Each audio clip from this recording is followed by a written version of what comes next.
Mais um jogo, mais uma derrota no Campeonato Brasileiro.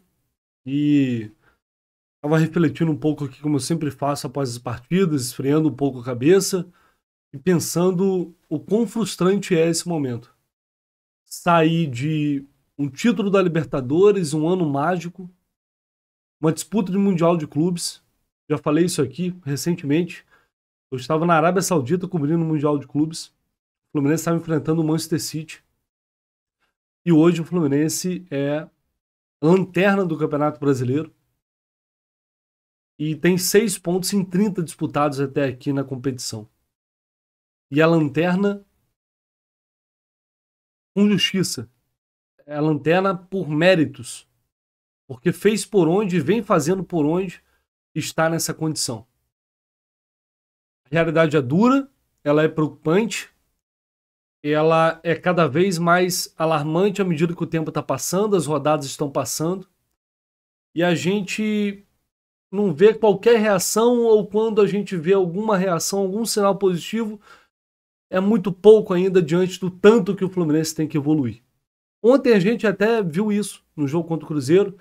Nos primeiros 20 minutos, foi talvez o início de jogo ali, o melhor início de jogo do Fluminense em um bom tempo.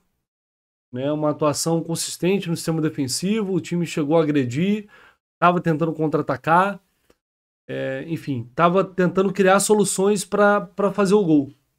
Depois o Cruzeiro passa a ter um pouco, equilibra um pouco mais, passa a ter um pouco mais de controle, o jogo fica mais equilibrado até que sai o gol de pênalti aos 40 minutos, e a partir dali, até o final do primeiro tempo, a gente novamente vê o time se perder, se abalar emocionalmente, algo que também já é uma rotina nesta temporada. Mas era um primeiro tempo que assim, dava uma esperança. Parecia que ia melhorar, mesmo com a quantidade de desfalques, a quantidade de problemas que o Fluminense tinha para o jogo de ontem. E vale fazer um registro aqui, ser justo. Antônio Carlos e Thiago Santos, uma zaga totalmente diferente, com menos qualidade técnica e que se virou e fez uma partida segura, ganhou bola, ganhou as disputas aéreas, ao lado de dois laterais que também não são titulares. Aliás, o Marquinhos começou improvisado, o Marquinhos, aí depois vem o Calegari totalmente sem ritmo de jogo, muito tempo que não joga, Diogo Barbosa que não é titular, então uma última linha defensiva muito modificada, com o Renato Augusto no meio de campo. O Renato começou bem o jogo, depois foi caindo, mas outras atuações preocupam demais, né? Aliás, preocupam não, né? Apenas uma sequência. O que é Douglas Costa? O que é Douglas Costa? Atuação inoperante, inexistente, que é a realidade do desempenho dele até aqui com a camisa do Fluminense. Né? O John Kennedy e Cano, mais uma vez, com muitas dificuldades na frente. O Renato, como eu disse, caiu demais com o passar do tempo. O Lima até começou bem o jogo, depois foi caindo também. E ainda teve a entrada do Gabriel Pires, que foi a melhor notícia. Né? Entrou no meio de campo, muito bem, distribuindo o jogo, participando, aparecendo o tempo inteiro, acertando os passes. Entrou muito bem o Gabriel Pires depois de um tempo sem jogar. E aí a pergunta que eu faço, que eu ainda tinha alguma esperança. Não sei se sou muito bobo, às vezes sou muito inocente, de imaginar que o Diniz ainda podia fazer uma mudança de fato. Uma mudança não só de postura, como acho que o time até teve uma boa postura durante boa parte do jogo, ou uma parte do jogo, mas uma mudança tática. Algo que mostrasse pra gente, ó, tô tentando fazer um negócio diferente. Tô tentando fazer algo diferente para ter um resultado diferente. Ou vocês prefeririam, de fato, o Douglas Costa no lugar do Gabriel Pires? Será que o Gabriel Pires entrando como titular, preenchendo mais, fortalecendo mais o meio, não teria tido um efeito mais positivo? Mas, infelizmente, diante de toda consistência negativa do Fluminense dentro da competição, o Diniz se mostra incapaz de sair do lugar comum. Se mostra incapaz de sair do pragmatismo, da obviedade. É cada vez mais previsível, assim como é o Fluminense. Porque eu falei bem do primeiro tempo, né? Mas aí a gente vai pro segundo tempo. E olha só o que acontece. Colocando na tela para vocês aqui os números da Flash Score, a gente olha aqui o jogo no geral, 60% a 40% de posse de bola pro Fluminense, mais uma vez, mais posse de bola, 5 chutes no gol, aliás, 4 chutes no gol, e 5 para fora, 9 no total. O Cruzeiro teve 7 para fora, 5 no gol, ou seja, 12 chutes. Né? Isso é o retrato do jogo inteiro, tá?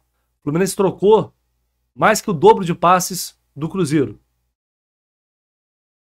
Ataques perigosos. Teve até mais ataques perigosos. Quando você chega mais na fase ofensiva. Na verdade, ataques, né? Ataques perigosos também. Mas aí a gente vai pro segundo tempo. A gente vê uma posse de bola ainda maior. Mas olha só. Chutes no gol. 2. Chutes para fora. 1. 3. O Cruzeiro teve 4. O Fluminense conseguiu finalizar 3 vezes no segundo tempo. 2 vezes no gol, mas a melhor chance no segundo tempo foi do Matheus Pereira, do Cruzeiro, que saiu cara a cara e chutou para fora. O Fluminense no segundo tempo foi mais do mesmo que a gente está vendo já em muitas partidas desse ano. Um time que toca.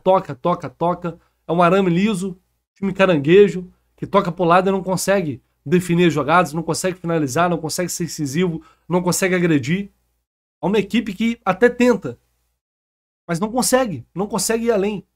Não consegue fazer, de fato, um jogo consistente, mostrando que tem margem para a evolução. Infelizmente, vai passando o tempo, vão passando os jogos e a gente não vê essa evolução. E aí amanhã o Fluminense vai ter que torcer, nós vamos ter que torcer, olha só a situação. Pro Vitória contra o Atlético Mineiro, pro Vitória perder o jogo, não pode perder fazendo 2 gols. Pro Fluminense não terminar a rodada na lanterna da competição. Para um time que acabou de ser campeão da Libertadores. Para um time com esse nível de investimento. É uma posição aceitável. É realmente tranquilo ver o Fluminense nessa situação, caminhando para a 10ª rodada e olhando para frente, domingo tem um Fla-Flu. Dá para acreditar, dá para confiar plenamente que o Fluminense vai sair dessa situação. Quem puder, pessoal, quem não tiver o Flash Score ainda no celular e puder fazer o download do aplicativo aqui, vou deixar o link na descrição no comentário fixado. O Flash Score, a gente trabalha em todos os jogos do Flash Score. É o aplicativo mais completo que você vai encontrar para estatística, para placar ao vivo, enfim, tudo que você precisa saber, não só sobre o Fluminense, futebol no mundo inteiro. Tem lá no Flash Score, é parceiro aqui do canal. Se você puder baixar, tenho certeza que você não vai se arrepender. Ative as notificações, você recebe lá gol o tempo inteiro, tudo ao vivo, enfim. Se puder dar essa força, ajuda demais aí, agradeço a vocês. O momento é ruim, mas, enfim, né, a gente tem que trabalhar. E aí o que me desanima, na verdade, e o que me faz desacreditar de que o Diniz tem capacidade realmente de alavancar essa evolução, porque quando a gente olha para a entrevista coletiva, é um desastre. É o fantástico mundo do Fernando Diniz, onde tudo parece estar bem. Onde ele não admite a realidade que é o buraco onde está o time neste momento. Onde ele é incapaz de reconhecer os erros. Sempre jogando a culpa no outro. É na imprensa, é no torcedor que não está mais com o time, é em jogo X ou Y que o time entregou o gol, que o time cometeu erros, como se não cometesse vários e vários erros em todos os jogos. E insiste e deixa bem claro para todos nós que ele não tem intenção nenhuma de fazer mudanças mais profundas e mais drásticas. Eu separei 2 trechos aqui da entrevista coletiva do Diniz. Boa noite. A pergunta é, o Fluminense treina, trabalha, repete, mas a evolução é muito pequena ou quase nada e às vezes involui. O trabalho bateu no teto? Essa foi a pergunta, que inclusive foi feita pelo Gabriel Amaral, e aí ele respondeu assim. Sinceramente, eu não concordo com essa sua afirmação, que treinar e o time hoje não foi o mesmo time que jogou contra o do Botafogo, ou contra o Juventude, ou mesmo contra o Atlético Goianiense. O time, treinar e trabalhar muito, essa é uma análise simplista e fácil de quem quer resolver as coisas na simplicidade. Mano, é ele que fala isso. Tem que treinar, trabalhar muito. Não, o próprio Fernando Diniz fala isso. Como essa análise é simplista? Não é ele, essa frase não é dele mesmo, não é ele que diz isso frequentemente. Estou acostumado com isso ao longo da minha carreira inteira, da minha vida inteira. O jogo de hoje não tem nada a ver com o jogo. Os 3 últimos jogos que a gente jogou, que jogou bem aqui diante do Cruzeiro. A gente jogou bem dentro das nossas características, o time todo mexido, com muitos jogadores fora. Em relação ao ano passado, já falei mais de uma vez, sem o Nino, sem o André e sem o Arias, fora os desfalques. De novo falando de Nino. O Nino não é mais jogador do Fluminense desde o ano passado, gente. Não dá pra essa altura do campeonato ficar falando em Nino. Ficar falando em Arias. Claro, são jogadores que fazem diferença, mas o Fluminense já não vinha jogando bem mesmo com eles. Agora falar em Nino, a essa altura, em junho, não tem condição de falar em Nino. Que a gente teve recentemente, e a equipe conseguiu produzir, podia ter ganho o jogo, como podia ter perdido o jogo, que de fato perdeu. Teve um pênalti que, na minha opinião, totalmente inexistente. Teve Daqui a pouco a gente vai falar desse pênalti aí. Um lance que normalmente eles chamam para expulsão, então hoje o árbitro teve uma interferência direta na partida. Então isso é fruto do trabalho. E trabalhar não é só tecnicamente, fisicamente, é trabalho em todas as frentes, trabalho emocional. A equipe, eu acho que você fala da temporada, quando a gente estava com o vento totalmente a favor, que a torcida estava do nosso lado, que estava mais fácil, a gente foi muito leniente. E eu acho que atribuo isso muito pela conquista da Libertadores. E agora a equipe está voltando. No jogo de hoje, eu acho que deu uma resposta positiva que não se traduziu no resultado do jogo. Ou seja, né, agora a torcida não tá mais junto, né, não tá mais junto com o time. Deve ter algum motivo para isso, né? Acredito muito no time. O time já fez coisas excelentes, uma delas inédita, conquista da Libertadores, e o time pode voltar. Uma coisa que eu não gosto, mas não é uma coisa que me preocupa. Obviamente que ninguém gosta de estar com o nome na arquibancada pedindo a minha saída, mas é uma coisa que eu sei acolher com respeito à opinião do torcedor, já falei isso outras vezes. E a gente não consegue, o resultado é uma coisa que ele é muito determinante para as análises das pessoas, mas os jogos do Campeonato Brasileiro, posso citar 1 a 1. A gente, pelo que produziu também, embora a equipe esteja devendo no Campeonato Brasileiro na temporada, a gente teve muitos jogos, quase todas as partidas, como a de hoje, por exemplo, que na minha opinião o Fluminense não mereceu perder a partida. Contra o Atlético Mineiro, a gente tinha 2-0, a partida na mão, tinha uma chance de fazer o terceiro gol, tomamos um empate. Contra o São Paulo, tomamos o gol no final, praticamente nos últimos minutos do jogo. O jogo contra o Atlético Goianiense, coisa parecida, a gente tinha 1-0, tivemos a chance de fazer o segundo e o terceiro gol, não fizemos. Mesmo não produzindo tanto.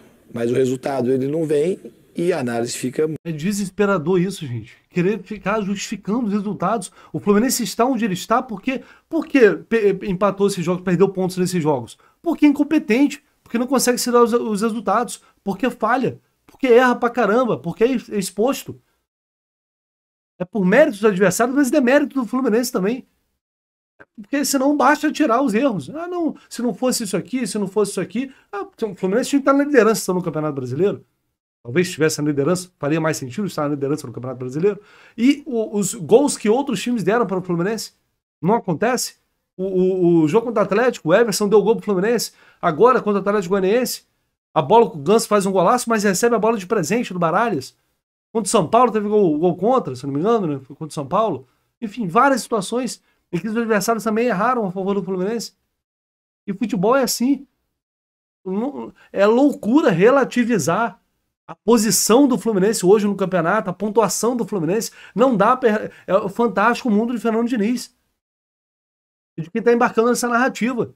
A pontuação do Fluminense é totalmente condizente com o futebol que o time joga hoje. Ponto.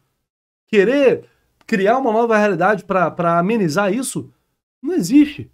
Muito em cima do resultado, e o torcedor eu entendo de maneira completa. Eu acho que o time... Como aí o seu colega falou na primeira pergunta, parece que trabalhar muito, agora sim, então trabalhou muito, agora chegou no teto. Chegou no teto, se não for o teto e o time começar a ganhar, aí vai mudar a opinião, porque o resultado vem, se jogar mal e ganhar 3, 4, 5 jogos, aí o trabalho já não ficou mais no teto. É uma coisa que eu não consigo ver dessa forma, que chegou no teto, que trabalhar muito, o trabalho tem teto. Eu não vejo trabalho, assim, eu vejo ao contrário disso, eu não vejo teto para trabalho. A gente sempre tem coisa para melhorar. Infinitamente coisas para melhorar.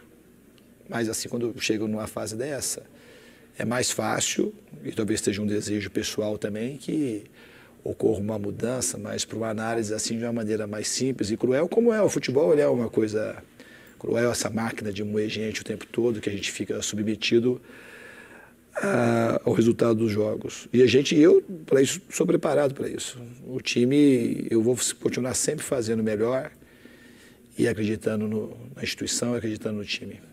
Aí vai pro lado pessoal, que a vontade pessoal, aliás, é a vontade de muita gente nessa altura do campeonato. É a vontade de muita gente. Mas repare, ele fala da questão de analisar o resultado.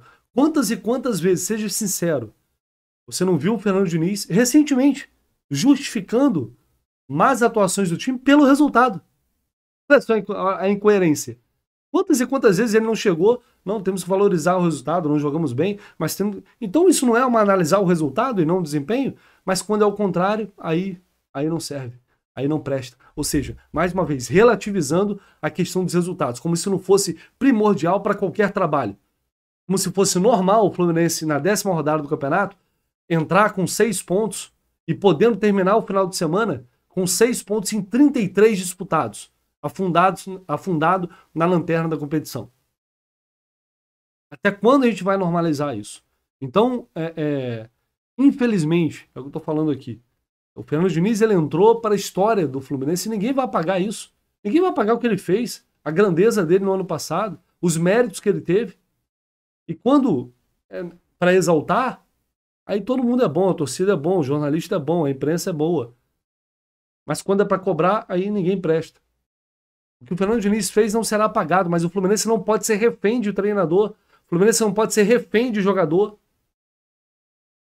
E atitudes precisam ser tomadas pensando no clube. Quem está disposto a comprar essa briga e acreditar que vai reverter, que vai mudar, beleza. Parece que a diretoria também está disposta a isso, porque a cada rodada que passa, assume mais a responsabilidade pelo que está acontecendo. E a diretoria do Fluminense é tão responsável quanto.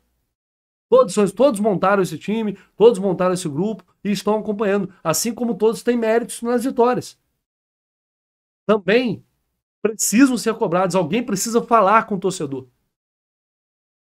O torcedor precisa ouvir da diretoria do presidente, de um diretor do Fluminense, o que o clube está pensando. Porque se vão apostar numa reação do Diniz, que assumam depois a responsabilidade do que acontecer. Porque eu hoje não tenho como fazer essa aposta. Eu sou super a favor. O Diniz está há mais de 2 anos no comando do Fluminense. Não é que ele chegou 3 meses e está saindo agora. Infelizmente, ciclos chegam ao fim.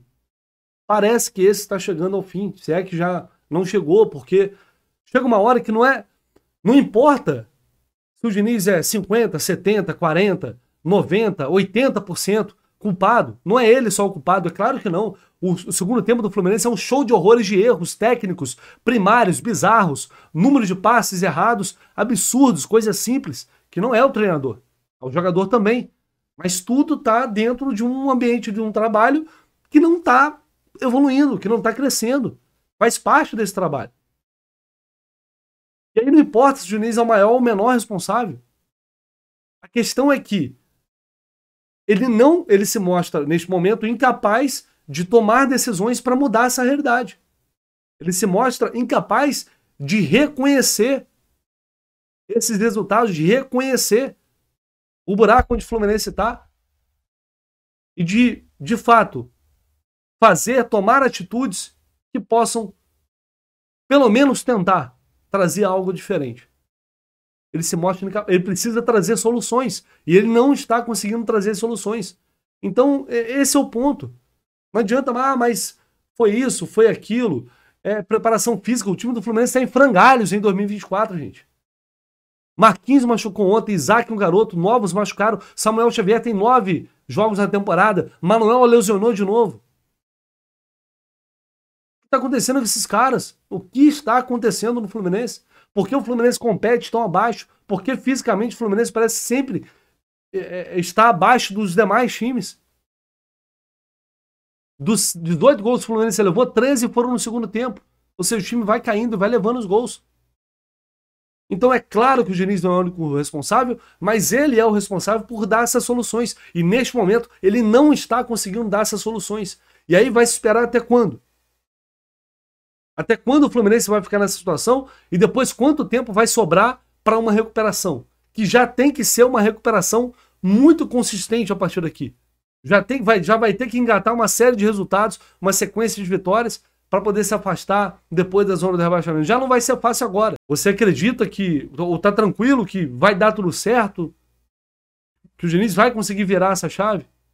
Hoje, infelizmente, e respeito totalmente quem pensa diferente, eu não consigo ver isso. E não é só isso, com essas declarações fica muito claro de que ele não vai mudar, de que ele não vai fazer mudanças de fato mais efetivas, de que tá tudo bem, é isso mesmo, vai continuar jogando dessa forma, com essa formação, e basta treinar, basta repetir. E infelizmente, pelo que o próprio Diniz está falando, o que veremos nos jogos enquanto ele estiver no comando do Fluminense é mais do mesmo. É repetir as fórmulas, repetir as estratégias que claramente não vêm dando certo para obter resultados diferentes. Como? Não sei. E aí, como se não bastasse, a fase é tão ruim que aquele pênalti que o Fábio quase pegou, se ele bater 10 mais 10 daquele, ele pegaria 9. E aí, para completar, a arbitragem covarde de ontem, que marcou, tem duas análises aqui do VAR, que marcou o pênalti do Thiago Santos. Não, o VAR não chama num lance claramente de expulsão em cima do Renato Augusto, e depois teve o pênalti ali no lance do Keno que foi reclamando. Vamos ver aqui com a análise do VAR. Vamos lá. Vamos lá. Tô na área. Os zagueiros não voltaram. Ok. Não tem ninguém. Vai, Gabriel. Esse momento eu quero. Tem de frente? Tem de frente? Parou o jogo, tá? Parou o jogo. Tá. Para no ponto de contato. Para no ponto de contato e me dá pela micro. Vai fazer a checagem Tá cheio, já mostrando o PGM. Tá. Faz o chute, por favor. Faz o chute, por favor. Bem devagar, bem devagar, bem devagar. Beleza. Para no ponto de contato novamente. Não é, Diogo. Passou pelo ataque. Um frame à frente. Um frame à frente. Um frame à frente. Equipe, é o seguinte. Braço ampliando o espaço corporal. Ele está em ação de bloqueio. Esse braço não está em posição natural, tá?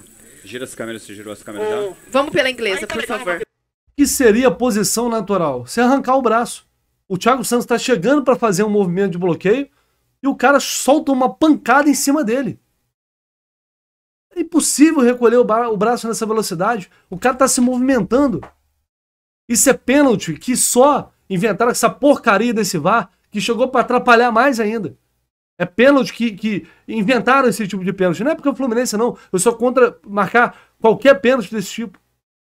O braço dele tá... O antebraço dele tá fora do corpo porque ele tá se movimentando. É um movimento natural do corpo para se apoiar, para fazer um movimento. É uma desgraça, cara. Sinceramente. Aqui, ó. Vai. Ó. Ela vai diretamente no braço dele. Não tem resvalo no corpo, ok? Deixa eu ver pela diagonal B. Não, Matheus, aguarda, por favor. Aguarda, Matheus, checando possível penal. A diagonal B não pegou. Essa invertida à esquerda mesmo, pela 8A. É. 8A. Aguarda, Matheus. Tá. Tranquilo, Arminha. Perfeito. Matheus, recomendo revisão para possível... Reparem olha como o braço todo até o cotovelo tá colado no corpo dele, viu? O antebraço tá um pouco distante do corpo. E, claro, só se decepar o braço do cara. Penal.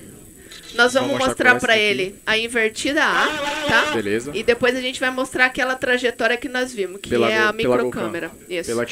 Matheus, ação de bloqueio, braço em posição não natural. Braço em posição não natural. Agora abriu. E ele bloqueia a passagem da bola, tá? Ok? Pode soltar agora, né? Preciso de um outro ângulo pra ver Ok. essa mão de frente. Ok. Checa o app depois. Eu já ouvi, Herman. Trava no braço, por favor.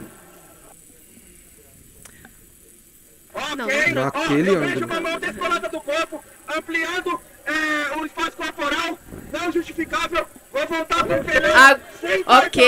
Ok. Ele vai lá e dá o pênalti. Aí teve o lance do Keno também. Escuta o campo. Depois de jogar no pé. bola tá rasteira, muda Olha só, a drasticamente. bola, me dá pela 3A pra gente mostrar que a bola muda drasticamente a direção. O braço do defensor está vindo recolhendo. Ação justificável. Braço pra trás e pra baixo. Totalmente justificável, Daiane.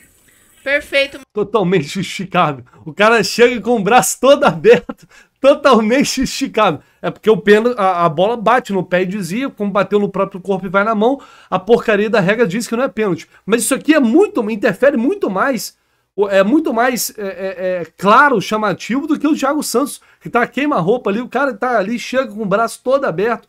É inacreditável, cara, na moral. Matheus, eu concordo. Pode jogar. Concordo com você, Daiane. Exatamente A isso aí. bola muda completamente de direção. Ela bola estava bem indo em direção à meta. Quando ela toca na mão, me dá pela 8A. Quando ela toca na perna do jogador defensor, ela muda e vai pra fora da área penal. Perfeito, Não é uma ela tá mão indo de infração aqui. Perfeito, Daiane. Tá indo rasteira e desvia drasticamente e vai pra cima. Isso mesmo, checagem completa. Eu não tô discutindo que realmente a bola desvia no corpo dele, vai na mão, ok, a regra é essa, é pra não marcar o pênalti. Mas fala que não, é justificável a posição do braço ali. É uma piada, cara. Aí, eu queria saber onde estava a Daiane Muniz, que não viu isso aqui. Onde ela estava? Hein, Daiane Muniz? Por que você não chamou pra esse lance aqui? Hein? Olha só isso. E aí eu queria saber onde estava a Daiane Muniz. Cadê a Daiane Muniz? Por que ela não chamou pra esse lance aqui? Cartão vermelho, claro, em cima do Renato Augusto. Olha só. Trava da chuteira, tornozelo, completamente atrasado. Mas a Daiane Muniz, pelo jeito, nessa hora ela foi tirar um cochilo, devia estar vendo Netflix, alguma coisa assim. Aí ela não viu. Isso aí ela não observou. Não é a primeira vez, nem a segunda vez. Quando essa senhorita tá no VAR, normalmente é isso aí. Enfim, erros, muita coisa que aconteceu ontem, teve problema com a arbitragem, teve muitos desfalques, isso é fato, mas o Fluminense chegou numa situação que não dá para ficar justificando, arrumando desculpas, usando essas situações de bengala. O Fluminense, ontem, se o Fluminense tivesse 12 pontos ontem no campeonato, seria um jogo que a gente falaria, pô, tenho 100% de certeza. Pô, beleza, time... Primeiro tempo bom, segundo tempo não foi bom, perdeu o jogo, mas, pô, tava todo desfalcado, né? Faz parte. Mas não é essa a realidade. O Fluminense se colocou ali e agora precisa sair. E não adianta mais ficar falando, mas aquele jogo, se não fosse isso, mas não tem o André, que o Alisson... Não importa, todos os times têm problemas, todos têm problemas. Cada um tem que lidar com os seus. E não é, sob hipótese alguma ou justificativa alguma, aceitável o Fluminense estar com essa pontuação no Campeonato Brasileiro.